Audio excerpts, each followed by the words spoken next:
So these are some very early designs by Jake Lunt Davis. There were two guys. There was Christian Altsman, who got BB-8 to a certain stage, and it was very much nearly finished. And then Jake Lunt Davis got into the final,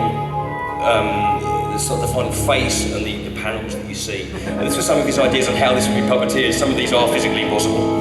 I don't know what that guy's doing. Is that Jake? Is that Jake's? Yeah, Jake did that, yeah. These were just kind of proofs of concepts or just ideas of how it worked to show JJ that we could do it as a puppet, and you can see there just a couple of different versions. It was all going to be modular. It ended up being 7 different versions, but we're going to talk mostly about the puppeteered version for this. But so the first thing I got, this was very early on, was just a little round ball, and that was in August of 2013. I was on that film for a total of about 16 months. And this was the first thing we showed JJ, really, just to some proof of concept. That puppet's about 12 inches tall.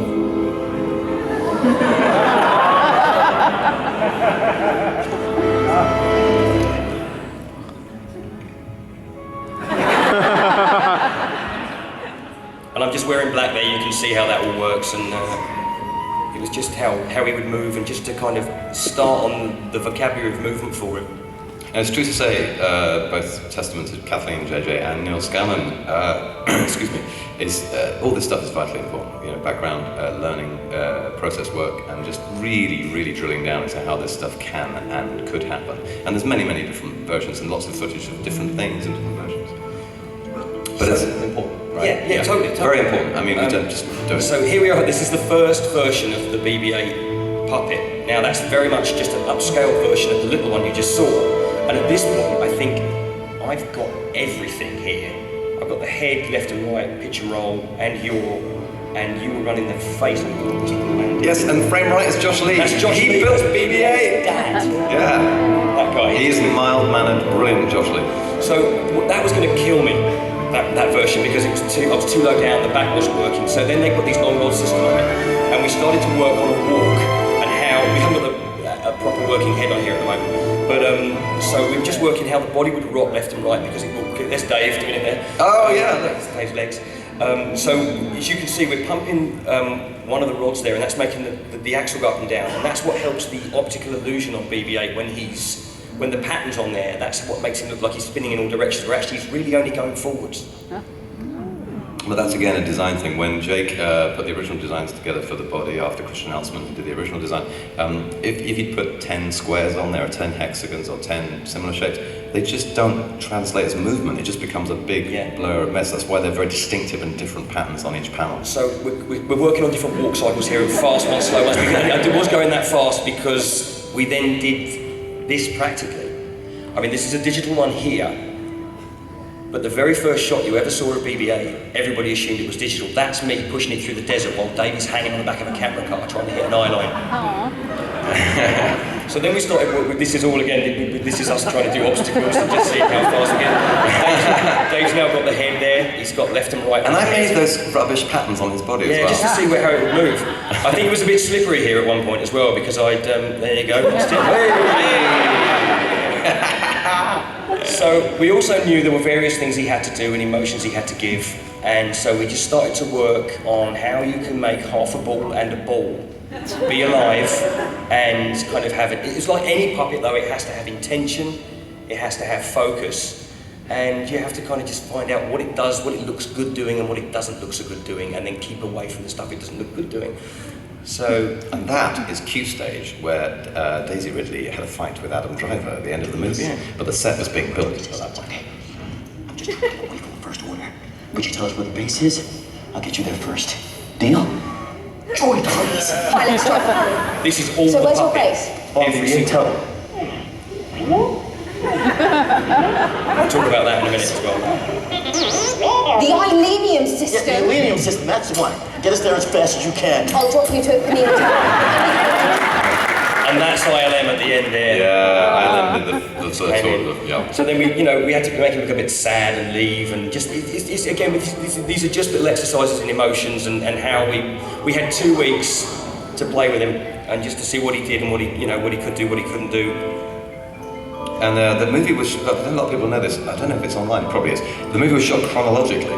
So we did this, and then we went to the desert and started in Jakku. And it's extremely rare for a feature film to be shot chronologically, but JJ had the idea it would be cool, and he was bang on right, as he pretty much is with everything.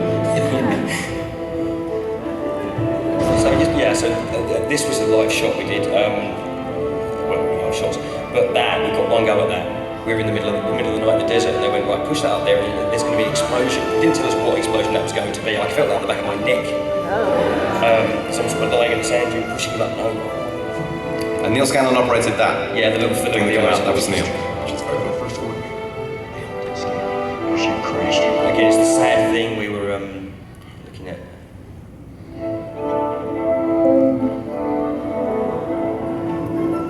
I try to help him. I'm sorry. And it's also a footnote. I'm just chucking things in here that are very irrelevant. John Boyega and Daisy Ridley are wonderful people. Lovely people, yeah, Lovely. very, very nice people. Okay, but this is what we call the ball hover, because Neil Scanlon said it needs to keep moving at all times, because a lot of puppets, when they're still, they're just dead. And we thought that there's going to be some kind of gyroscope in that, if it was real, that would just keep it moving. So I would have to push it backwards and forwards with my hips and just rock the body left and right, so you can see it there. When he's agitated, it goes faster. And it's just like a breathing cycle for him, although, you know, he wouldn't breathe as a droid, but that's how.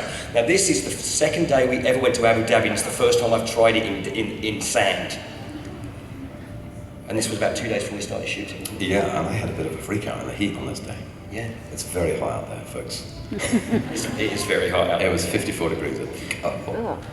Again, we shot a lot of this on the fly. This is all the puppet. I didn't have a monitor for the whole thing, so Dave we talk about the eye lines and that kind of stuff and how we break this up. Now this stairs, this is real. Yeah. He comes down the stairs, we did it practically. Everybody just assumes that's a CGI. I'm, again, at the end of the rods, just lowering that down while Dave is taking the eye lines, and that's happening. And they just digitally remove me from the back of it. Wow. And then this was the first big shot, the scene we shot with Daisy. Yeah. And I would do the dialogue on set to give her someone to talk to, and so she would know when the reactions would come.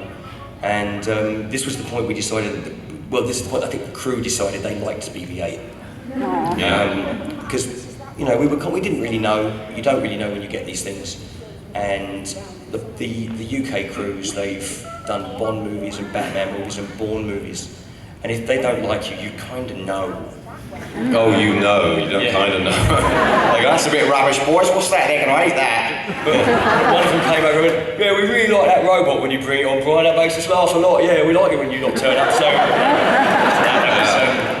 that's the great thing about British crews. They are a fantastic temperature gauge on whether a movie is going to be good or rubbish.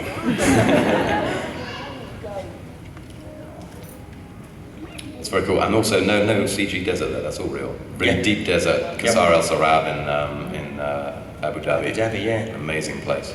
And that's our show. And that's our video show.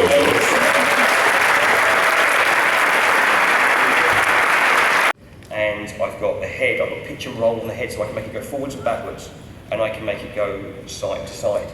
And then my good friend Mr. Chapman here, he's usually on the other side of the set with a monitor, and he's got a radio control unit, and he has the left and right on the head. So he has to hit all the eye lines, and that's really hard. Yeah, that is hard. I mean, I joked with JJ about, puppets. I can't really show you. Are we on the monitors or not? Yeah, we are. Okay. Puppet looks, where's the camera? Is that the camera there? Yeah. Okay, puppet looks at you like that, right? Like people look at you. But as soon as they're looking over there, it looks rubbish, because I don't look like I'm talking to you guys anymore. I look like I'm looking the wrong way. And it's the same with BB-8. His eye has to be looking at Harrison, it has to be looking at the door, it has to be looking at Daisy. And if it's wrong, it's very wrong, and it looks like he's drunk. So you have to be, so I joked with JJ, I wanted to get a t-shirt printed that said 359 degrees of wrong. Because you can't really, it's got to be precise. And that comes from a puppeteering background, because the puppet is all about eyes. Well, it's all about many things. One of the very important things is eye lines. So that background in my head, and Brian's head, eye lines are everything. So on that version, I look after the 360 of it. And occasionally Dave's monitor would be wirelessly operated, but there's always a lag with these digital monitors. So Dave was running with maybe a 4-frame lag. So he would have to undercook everything, because if he hit his mark, he'd missed it. Because I was 4 frames behind. Occasionally, I mean not always, but But yeah. it was bit of a nightmare. So with the other one, the drivey, Yeah, trike one. yeah. There's another version we call the trike, because essentially the ball of BB-8, the body is like the front wheel of a trike, and then behind him there's a tiny wheelbase behind him which has a driving system on it. Again, Josh Lee and Matt Denton, who are the geniuses behind the build of BB-8, built all this stuff, and it's very tiny and compact in the back, and the digital guys removed this kind of little drive system out the back. And on that version I have... Well, it was powerful, wasn't it? It's extremely powerful, yeah, you don't want to be run over by it. I learned to drive it. I learned all the rehearsals. I learned to drive it, and I was never comfortable with it because I was worried I would hurt something because it could spin on a dime and this thing was heavy. Very heavy. And on the first day, I just went, you know what, Matt Denton, who designed the drive system, he drove it in the movie because I just like, no, you have you do it. Yeah. And so he's in episode 7 quite a bit, and on him, Matt drives the character, and I perform the head, north, south, east, west, 360 degrees, which is another thing. So if you're doing 360 degrees and hitting eye lines, and then you have to go, oh, now we're going north, south, and east, and west as well. Whoa! You know, and it's not easy. And most puppet jobs, I would say, I have a tremendous amount of fun, and I don't think it's just you just go to work and off we go. Yeah. BB-8 is not like that. It was extremely complicated, and we really had to work at it. But I don't care. It was wonderful. It wasn't easy. So there were two of those. There was one with the axle on the left and one with the axle on the right, depending on which side the camera was on. So they had less to remove. Then there was one called the Wiggler, because he wiggles. And he would sit on a metal plate, and it would just be a BB-8, and there'd be like an arm up the middle, and so he would roll around. And he wouldn't roll around. Sorry, he could spin around and pivot. And pivot, yeah. And they used that for a lot of close-up work. And so I would have the head and the body on that, and then you'd be doing the face a lot of the time, with the voice lights and that kind of thing. And then there was another one we could just throw around, which had wheels on the bottom, which we would call the bowling ball, which we would fling about around the M&A and Falcon corridors, which I nearly took out an IMAX camera with. I missed it. Yeah, that shot's not in the movie. It's what's so fantastic cool. as well. The camera was coming here, and BB-8's going like this, and it missed it by that much. And it was just great. They went, oh no, we did it down the wrong corridor and they never used it. But they used other great shots. So there was that one, there's the carrier. The carrier is simple to explain. It's just very lightweight, and it's the one that gets thrown at John when he goes into the access panels under the Falcon when they're hiding from Han and Chewie. Well, they don't know it's Han and Chewie, but they're hiding.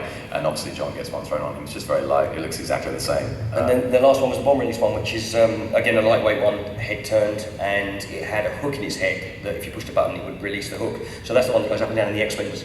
So we would tend to drive like the trike under there or something like that, and then they'd cut and they'd put the other one in. So it was all very much shot for shot specific as to which one we would use and how we would use them. Then, of course, our friend the Red Carpet arrives at the Anaheim, which is the thing that Matt and Josh really wanted to do, was build that droid that would go out on his own and do his own thing. And so that was never used in the movie, but has appeared, on the red carpets all over the world and stolen everybody's hearts. Yeah. And what's very cool about that is mild mannered genius Josh Lee. He said, we were sort of like, well, why are you doing that? Because we were on the set making episode 7, and he's got his laptop and he's tinkering around and doing like computer assisted design. And we were like, what are you doing? He said, well, it kind of got me thinking, we could probably actually do this. Okay, what? You can't actually do this, it's a puppet. And he went, no, I think I can figure it out. And he did. And he did. And we were on another job, we were doing a commercial in South Africa, and we watched the live stream of Celebration, and out it came, and we were like, they've done it. They've bloody done it. and then about half an hour later, I got a text message from Josh Lee saying, don't worry lads, it can't do what you do. It's the nicest thing for him to do, because he's like, somewhere in the world, Brian and Dave are going, we're out of a job. Yeah, it's over. No, it was so close. But, sorry, go on. No, as a coder, this is a weird little sidebar thing. As a coder to all of that, we just told you about all the versions that are in the movie. Sometimes there are straight cuts from one to the other. And the interesting thing about that is the paint job with Henrik Svensson. Henrik Svensson. Incredible painter who actually painted every single creature and droid in episode 7 on his own. It's one man. He's a total genius. He's in a porter cabin full of paint fumes, just spraying out. Yeah, and he's another just incredible at the top of his game. In fact, I watched the movie the other night and I saw his name on it. I've always loved the movie, I can't remember what it was, and I went, oh my goodness, Henrik's on that. He's a genius. what is amazing about his work is we can straight cut from one or other of these versions, and you don't know. So the dirt, I mean, obviously it's weathered, and there's it's a distinctive design. It's not like cutting to from one Kermit to another, for example, because they are very, very similar.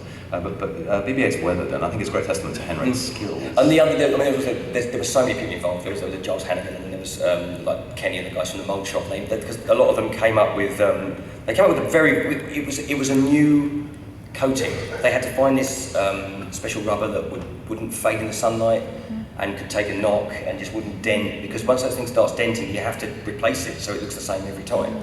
There were loads and loads of people that were involved in it, and they just all did a fantastic job. They did, yeah, there's a huge team. There is a huge team behind it, and the tech that goes into it is sensational beyond Josh and Matt, you'd say. Yeah. Panels and resins and paints, and I would say there's probably 20 people involved. Yeah. You'd say, Serena. You were there, and people just moulding it and just getting it all right. Yeah. So it was a huge effort. So we're sitting here now, but we wouldn't be sitting here if it wasn't for Neil and all the guys and the other people who are very responsible for BB-8 being the success it is. Of course, are Industrial Light and Magic, because they